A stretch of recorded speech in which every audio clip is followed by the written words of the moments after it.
Hey, what's up? This is your girl, Syleena Johnson, and you are checking out YouKnowIGotSoul.com. Just want to start talking about your new album you're releasing next month, Chapter 5, Underrated. Can you talk about what we'll find on there? Oh, my goodness. Just a variety of different kinds of music. Not too far from the spectrum, but there's some pop-type music on there. There's soul music. There's hip-hop tracks. There's a lot of there's slow music, like the slow R&B true tunes. Yep. Basically, Underrated, the whole purpose was to show all the different facets that I'm capable of doing. So, the different genres. So, that's what this album is about. Okay. And I think there's something for everyone. Cool. And who did you work with on this album? I work with Toxic Productions mainly. Yep. And he has 9 songs on there. Joe Kissnitz and a producer named Munich. Okay. Out of Germany. Yeah. For the single. He did the single Boss. Yeah. Okay. And, who else? Oh, and then I worked with Tweet. I did a duet with Tweet. Okay. I did a duet with a new artist named Malone. And he's in a group called Melissa Malone.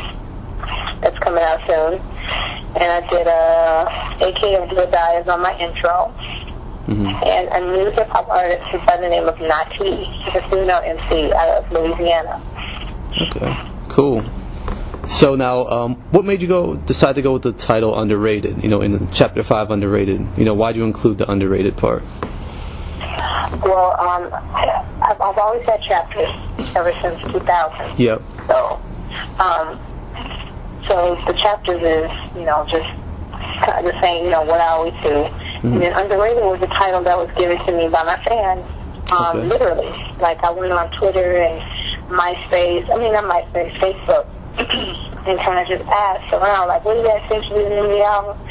And a lot of people came back with, Underrated. We think you're underrated. You should name the album Underrated. Yeah. And I had a couple other titles before that, but I just thought, man, that's a good statement. Yeah. And that was back in 2009, actually. Yeah. Okay. And your fans call you underrated, but do you feel, especially in this current climate of R&B, where true singers like yourself sometimes get pushed to the background, got a lot of commercial music. Do you feel underrated, right these days? If I have to go to the definition of underrated, yes, I do. Underrated means being rated improperly. Yeah.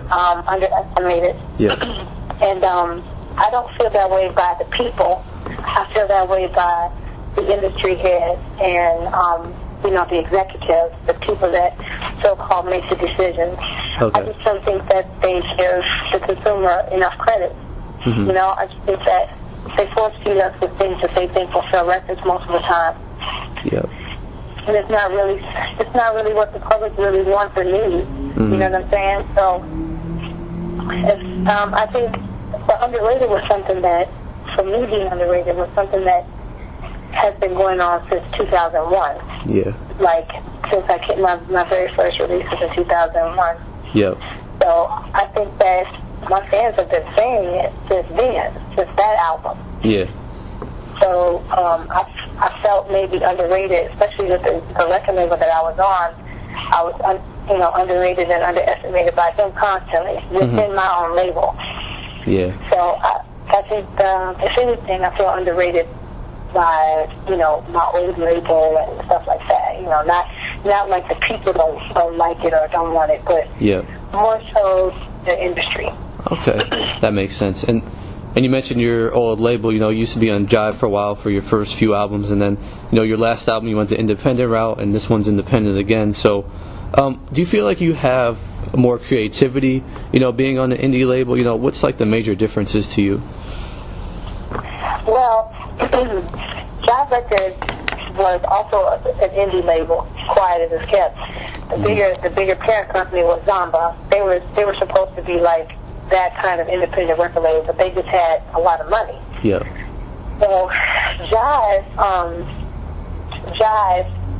the difference between Jive and the record labels that I'm on now is that it was huge, it was bigger, it had more money, and it had a lot of hit artists on it. And so they had more staff, they had a larger reach. Yeah. You know what I'm saying? I had bigger budgets, stuff like that. But being the chapter 4 was under my own, like myself. I was like just coming out of my own pocket, like out the bank account, on some old putting the album together and releasing it. The distribution company was Universal. Okay. But the label that I'm on now is Shawnee. Yeah. That's like a label. It's very small, and that's to me, that's a real indie label. Yeah. But they've been around since the 70s. Yeah. So they know full well what they're doing. They're just real small. Yeah. In my opinion, I like the smaller label because you get to have personal relationships with everybody. You know what I'm saying? And you know, their reach can be as large as they want it to be. They have budgets. They just don't give you big ones. And in this day and age, you really don't need a big budget like you didn't really need it then, but that's what they did. Yeah. You know. Yeah. So I like the smaller label because it's personal attention. It's more up close and personal, and it's better, more focused attention on what you're doing. Like I have a back and forth conversations with the president on a day-to-day basis. Yeah. You know what I'm saying? Whereas with Jive Records, I barely ever spoke to Jerry White. Yeah. You know.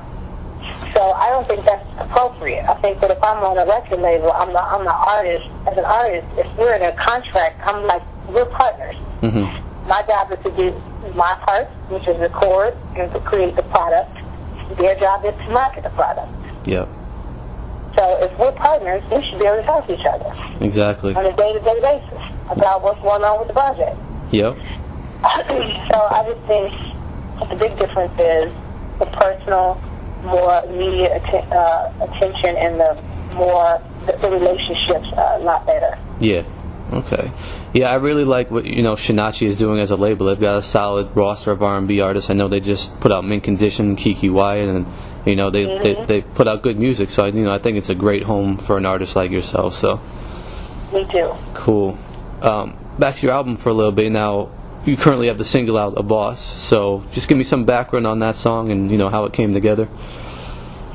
Well, Tony Neal, he's the head of the core DJ. We were on the phone one night just talking, and I'm not a person that really likes to write with other writers or even sing songs that other people wrote. Yeah. But he played that song for me that his cousin wrote. His cousin wrote that song, and I couldn't deny it. It was just an immediate hit for me. So I was pregnant. I was 7 months pregnant, and I drove down to Milwaukee and cut the song. And I cut it in a couple hours, and it was ready. Yeah. We were excited about it after that.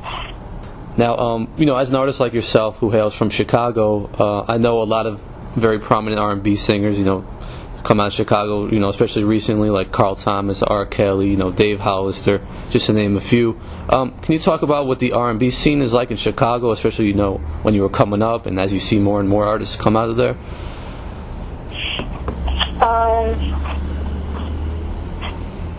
Chicago music scene is not like the New York music scene or LA music scene or Detroit music scene.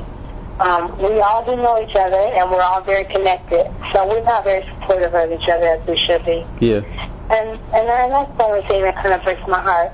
But I can't say that there are a lot of Chicago artists that are very supportive of each other. And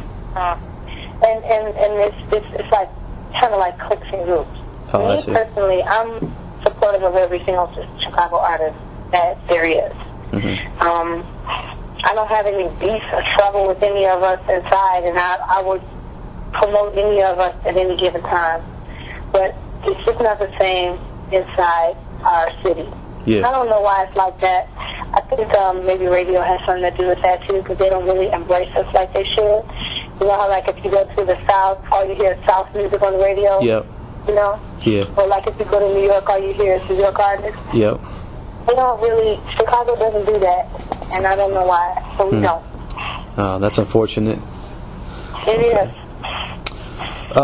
let me ask you about a song that you contributed to. You had a lot of success on, the Kanye song "All Falls Down," and the song received many accolades.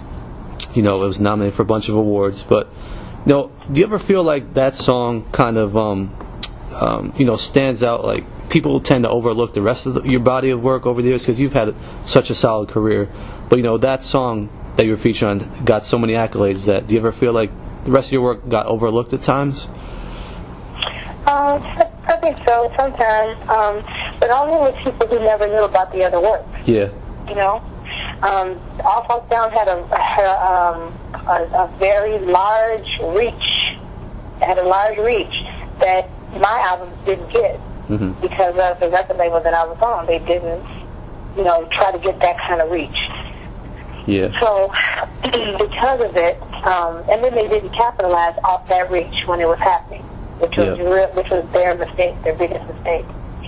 But I just feel like it was overlooked, but not purposely. I don't think people were walking around like, I'm not going to listen to nothing else she got going. I just know this song. They probably never knew who I was. Or didn't know if there was anything that I did until that song. Yeah. And then maybe that song made them go back and reinvestigate. Yeah, no, that's a good point. Great point. Okay, and one last question for you. This is your 5th album, and you've been in this industry for well over a decade now, and a lot of artists don't get that opportunity to be in the industry this long, to release this many albums. What do you think, has kept you in the industry for this long, and what's been, the key to staying relevant all these years? My passion and drive for music. Yeah. It's undying, and I've tried. Believe me, I've tried to say, you know what? This is whack. This industry is whack. I hate everybody in the industry. It's terrible. You got those days where you're just like, you just can't catch a break. You're just tired of recording. You're tired of rejection. You're tired of all the little things that go with this industry. But because I love music, and I'm blessed to be able to get up in the morning and I sing for a living, Yeah. So that's a blessing. I don't have to go to a 9 to 5. I can spend a lot of time with my children. I can take them on the road if I want to. You know what I'm saying? I don't punch a clock, so that's a blessing. And to be able to survive and eat off that has been a blessing beyond belief. Yeah. And I think that just knowing that and knowing how blessed I am, it makes me feel like, how can I have the audacity to be, upset about my job at any time when there are people out here that can sing and have talent, beyond belief that don't even have this opportunity. So just my passion for music and knowing that too much is over, much is required has kept me here, And what hasn't killed me has made me even stronger. Yeah. Okay, good answer. I like that. Is there anything you'd like to add? Just with the album, Chapter 5, Underrated, comes out September 27th. We're looking out for the reality show called The Diary of a Diva. That's going to have me, Kiki Wyatt, Faith Evans, Nikki Gilbert of Brownstone, Tisha Doretta of Brownstone, Melissa, Angie Stone, and Lily of SWV. Cool. That's coming soon. We're going to start recording that probably, we'll taking that in either late September or October. And basically to just keep an eye out for the album, because there's something really special I'm doing instead of an album release. I'm doing something that everybody's going to be worldwide going to be able to be a part of. So just keep looking out for all the chapter 5 stuff. Yeah.